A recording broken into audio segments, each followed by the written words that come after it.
Toute notre génération a été atteinte par un virus extrêmement dangereux, la peur d'être heureux. Pourquoi est-ce qu'on a autant peur de s'épanouir? Pourquoi est-ce qu'on a autant de pression? Pourquoi est-ce qu'on se retrouve à 30 ans à être encore des adolescents? J'ai pris conscience de certaines choses que toute notre génération a besoin d'entendre. Le gouvernement français connaît maintenant les conditions dictées par l'ennemi. Les racines françaises ne sont pas chrétiennes. Il n'y a d'ailleurs pas une culture française. Les riches sont riches parce qu'ils volent. Vous devez payer un minimum. Ça n'a rien à péter de leur comptabilité. Que le territoire serait totalement occupé. Beaucoup de Français n'acceptent pas la capitulation ni la servitude. C'est pas de la faute des casseurs, c'est de la faute des barrières. Après, ce sera de la faute des plots. Il nous reste des alliés dont les ressources sont immenses. Ces 80 millions, on va les utiliser au redressement de la France. Cette guerre est une guerre mondiale.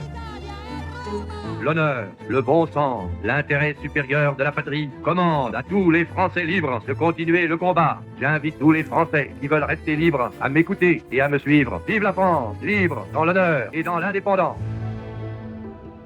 Albert Camus disait que mal nommer les choses, c'était rajouter du malheur au monde. Je crois que c'est d'autant plus vrai pour un mot très simple, qui est celui de travail. Certains disent que le mot viendrait du nom d'un instrument de torture, mais que ce mythe ou pas soit réel, il est vrai que sous une forme ou sous une autre, on considère que le travail est quelque chose de coûteux. Quelle est la définition, le degré du ressenti que tu as avec ce même mot ou que j'ai moi-même dans mon travail? Est-ce que tout le monde souffre réellement dans son travail? Est-ce que l'on a besoin de souffrir pour travailler? Qu'entre la vision du travail de la droite et de la gauche, entre ceux qui souhaitent revendiquer un certain droit à la paresse, lorsque d'autres prônent la valeur travail, qui est également défendue sous un sens économique par Karl Marx, qui estime que la seule valeur des biens et des choses qui sont autour de nous est le fruit du travail, pendant que l'employeur, le capitaliste profite et exploite les petites gens. On va passer plus de temps avec nos collègues qu'avec notre famille, et pour autant on utilise un seul et même mot derrière lequel on ne prend pas le temps de mettre une définition claire. Étant dyslexique, une scolarité basée entièrement sur l'écrit était juste catastrophique. Après les cours, après avoir la tête comme un camion, je pouvais passer 2 heures, 3 heures à faire mes devoirs. J'ai eu le droit aux cris, aux baffes, enfin bref, je vous passe les détails. Mais lorsque je commençais à accepter cette souffrance, je me rendais compte que l'attitude des adultes était différente. On valorisait ce comportement. Et on était même plus indulgent dans ma façon de corriger mes notes. Mais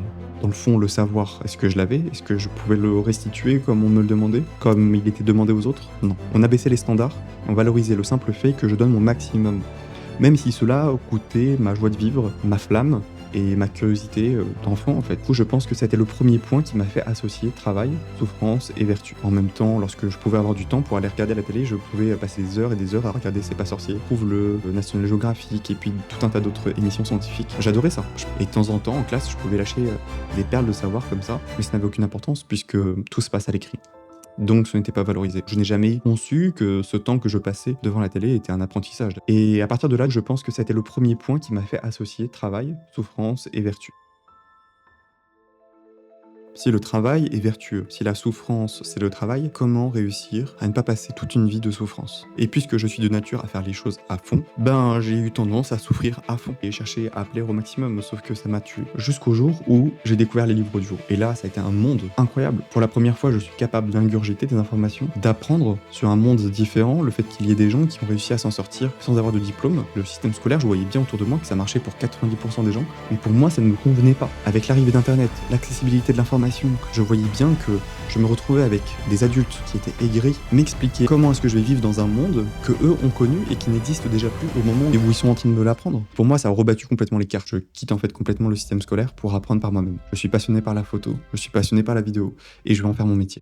C'est quand même pas un vrai métier, tu peux pas t'en sortir. T'aimes faire des gâteaux quand même, donc tu pourrais faire pâtissier. Donc je me suis battu pendant des mois et des mois en faisant des stages, en regardant des vidéos sur YouTube. J'arrivais à apprendre et à avoir un niveau de plus en plus professionnel. J'ai essayé des dizaines de projets différents. J'ai fait de la photo pour chiens, pour chevaux, la photo de rue, fait de la vidéo pour de la publicité. Et en fait, foncièrement, j'ai eu des petites touches, mais j'ai jamais réussi à transformer l'essai. Parce que je n'aimais pas ce que je faisais. J'étais pas épanoui. Et j'avais l'impression d'être juste un casse-pied en fait. Me dire, mais en fait, c'est toi qui as un problème. Et tu vas pas passer toute ta vie comme ça. Alors peut-être qu'ils avaient raison. Et peut-être que dans la vie, on fait juste pas toujours ce que l'on veut. Tu te la fermes et tu te mets au boulot. Tout n'est que poussière et tout ne retourne qu'à la poussière. Je voulais avoir du sens dans le chemin. Et si tu remettais en question cette phrase, tu fais pas toujours ce qu'on veut dans la vie, mais qu'est-ce qui se passerait dans ta vie si tu faisais tout ce que tu voulais? Au moment où je te pose cette question, c'est possible que, comme moi, tu aies une petite lumière qui s'allume pendant quelques secondes avant de s'éteindre, par peur de devoir y renoncer. Ça voulait dire que tout ce que j'ai souffert jusque-là n'avait servi à rien. C'est la raison principale pour laquelle les gens s'aigrissent avec le temps. Ils ont fait tout ce qu'on leur a dit, ils ont suivi la voie traditionnelle, et puis un jour ils se réveillent, ils pètent une durite. C'est au prix de la famille. Des fois, c'est des hommes qui se retrouvent à partir avec une autre femme, à détruire tout ce qu'ils avaient construit jusque-là, et ça explose avec perte et fracas. Et sinon, c'est les personnes qui sont aigries, qui sont méchantes avec leur entourage, qui rabaissent en permanence les autres. Que tous ces schémas-là, je les ai vus, je me suis dit, est-ce que t'as vraiment envie de finir comme ça? Non, ok, peut-être que t'as souffert tout ça pour rien. Tu déposes tout ça, et puis tu avances. Même si ça fait peur, on va vraiment aller chercher ce qu'il y a au fond de nos tripes, et on va se bâtir la vie dont on rêve. Et là, d'un seul coup, tu te projettes. Tu te dis, mais c'est vrai que si moi j'avance, et que j'arrive à vivre une vie sans souffrance, regarde toutes ces personnes-là qui, eux, restent dans des boulots qui leur plaisent pas, qui vont passer toute leur vie à souffrir. Et c'est injuste de réussir à être épanoui alors que les autres, eux, ne le sont pas. Si on remettait en question cette hypothèse, est-ce que les autres souffrent réellement dans leur travail? Et on revient du coup au point de départ de dire, est-ce que derrière le mot souffrance, on met tous la même chose? Et lorsque j'ai eu à aller faire de l'intérim, j'ai rencontré des gens qui étaient ultra heureuses de faire que de l'intérim. On dit tout le temps, l'intérim, c'est une situation de travailleurs précaires, etc., etc.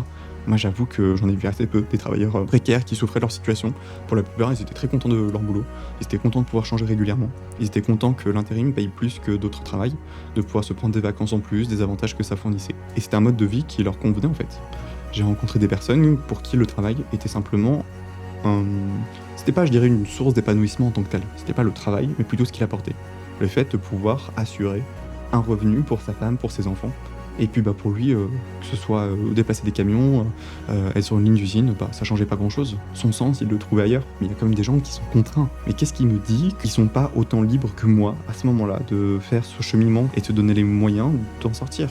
Par conséquent, à ce moment-là, j'ai commencé à me poser tout un tas de questions et on pourrait vraiment aborder le sujet plus en profondeur si ça vous intéresse. De la prédétermination sociale, j'ai fini par découvrir toute la philosophie stoïcienne qui m'a fait prendre conscience d'une vérité qui était au fond de moi. Je crois qu'on n'apprend rien, on découvre des choses que l'on sait déjà. Et est-ce que j'ai un contrôle sur la souffrance des autres? Non. Est-ce que j'ai un contrôle sur la souffrance que je peux avoir moi? Est-ce que le fait de me priver moi du bonheur, d'une certaine forme d'épanouissement, d'une quête en tout cas de progression, va changer quoi que ce soit à la souffrance des autres si je m'en prive? Et j'étais bien obligé de reconnaître malgré moi que non, ça ne changera rien. Et que la seule chose que je peux faire, c'est de me considérer comme l'un des autres, justement, qui souffrent, et de me dire, cette personne-là, j'aimerais qu'elle s'en sorte. Moi, j'ai le contrôle sur moi, donc je vais m'aider moi. Tu te retrouves à être le seul aux commandes de ton navire, à devoir faire tes propres choix. Je peux vous dire que c'est pas quelque chose de naturel, mais que c'est l'une des choses les plus épanouissantes que j'ai pu faire. Les aspirations que j'avais depuis très longtemps, c'était de pouvoir faire des vidéos sur YouTube, partager mes idées, mes réflexions. Et franchement, ce que vous voyez aujourd'hui, c'est clairement pas la meilleure des vidéos que j'ai pu faire, ni que je ferai. J'en suis parfaitement conscient. Mais ça m'a demandé des années de réussir à en arriver là, et ne serait-ce que de parler comme je l'ai fait là depuis le début de cette vidéo. Je vous assure que je pars de très très loin. C'est pas encore idéal, mais j'essaye, je cherche, et je tends de plus en plus vers ce à quoi j'aspire. Parce que si je veux vous partager ce qui m'inspire, c'est l'impression 3D. Là, c'est ma dernière lubie du moment, j'ai une imprimante 3D derrière. Je me suis découvert un attrait pour les choses au travers de l'esthétique. Je voulais apprendre la calligraphie, donc j'ai acheté des stylos plumes et un manuel pour apprendre à écrire au travers du beau. Je veux faire de la natation, je veux passer mon permis moto, des vidéos. Genre là, tu ouvres la boîte de Pandore et tu découvres un monde de choses qui n'ont aucun sens en fait. Comment est-ce que tu vas pouvoir canaliser ça ? Et encore une fois, je vous avoue que j'ai pris du temps, même pour créer cette chaîne YouTube. J'ai fait des tas d'essais où j'ai fait des plans sur la comète, des modèles de vidéos, j'ai lu des livres, des machins, j'ai fait que de la procrastination intellectuelle pour éviter le moment d'essayer.